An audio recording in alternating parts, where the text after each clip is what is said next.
जय श्री राम। राम नाम सबसे बड़ा माना जाता है। हिंदू धर्म में जब भी हम किसी से मिलते हैं राम नाम के साथ ही मिलते हैं, इसीलिए राम नाम की महिमा का वर्णन करना असंभव है। ऐसे में रामनवमी आ रही है।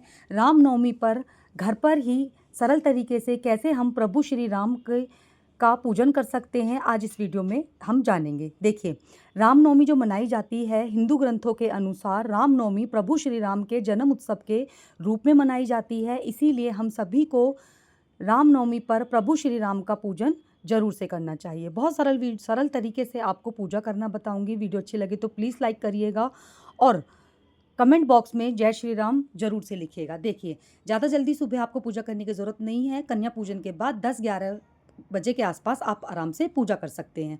सबसे पहले एक चौकी बिछा लेंगे। चौकी पर लाल या पीला जो भी आपके पास हो आसन बिछा लेंगे। पुष्पों से, अगर आपके पास राम दरबार है तो प्रभु श्री राम को स्थान देंगे।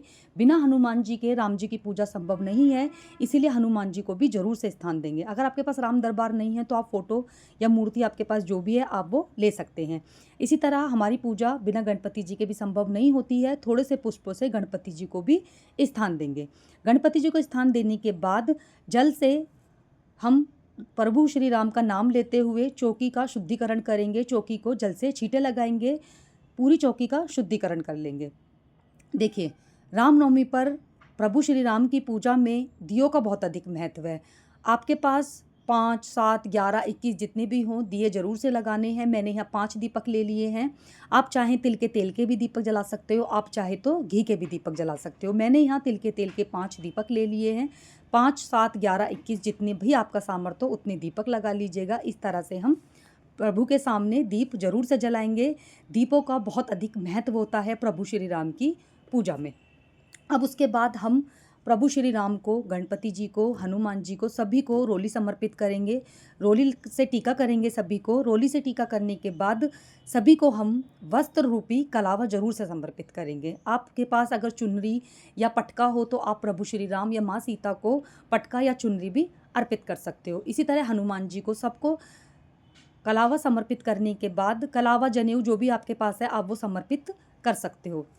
इसके बाद थोड़े थोड़े सभी को चावल समर्पित करेंगे। अक्षत के बिना भी हमारी पूजा संभव नहीं होती है, अक्षत भी जरूर से समर्पित करेंगे।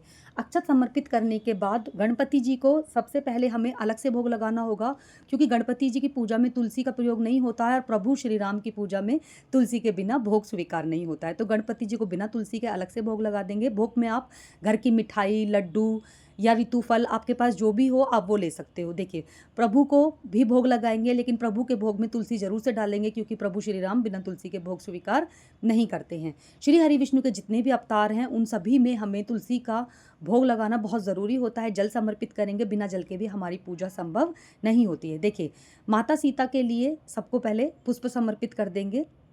गणपति जी को पुष्प समर्पित करेंगे, हनुमान जी को, सभी को पुष्प समर्पित करेंगे। पुष्प समर्पित करने के बाद हम माता सीता के लिए, अगर आपके पास हो तो आप श्रृंगार जरूर से समर्पित कीजिएगा, क्योंकि श्रृंगार अर्पित करना बहुत अधिक शुभ होता है, बहुत अधिक पुण्य प्राप्त होता है। ये श्रृंगार आप माता सीता को अर्पण करने के बाद स्वयं ही ग्रहण कर सकते हो। इस श्रृंगार को आप खुद ही इस्तेमाल कर सकते हो, इससे आपको माँ सीता का आशीष प्राप्त होगा। देखिए, अगर हो सके तो नारियल जरूर से लीजिएगा। प्रभु श्री राम को नारियल जरूर से समर्पण करना है, अगर हो सके तो नारियल जरूर से ले लीजिएगा। इसके बाद अब हम दक्षिणा लेंगे। यथा संभव दक्षिणा ले लीजिएगा।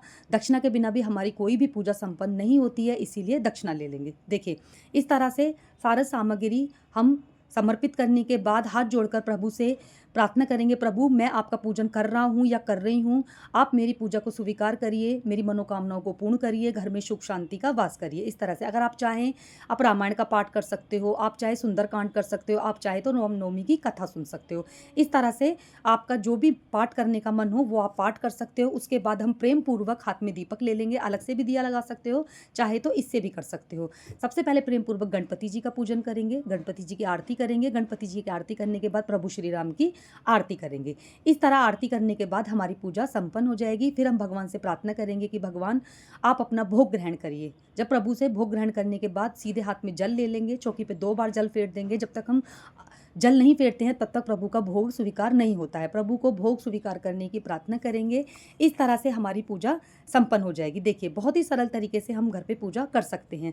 ये जो जल है इसको हम सूर्य को अर्घ दे देंगे। जितना भी आपने भोग चढ़ाया है ये आप सभी घर में परिवार सदस्य में बांट सकते हैं, घर में ग्रहण कर सकते हैं। और रही देखिए दक्षिणा जो है, ये दक्षिणा को आप मंदिर में किसी गरीब को, ज़रूरतमंद को, जिसको आपका मन करे उसको आप दान कर सकते हैं। लेकिन सामग्री जो है, श्रृंगार आप खुद स्वयं से यूज करिए, और जो ये फल हैं ये सब आप घर में परिवार में सबके साथ मिलकर खाइए। देखिए कितनी सरल विधि थी प्रभु श्री राम की घर पे पूजा करने की। जरूर से करिएगा, और दीप दान तो जरूर से करना। दीप दान करना बहुत अधिक शुभ होता है। जय श्री राम, राधे राधे, जय श्री कृष्ण।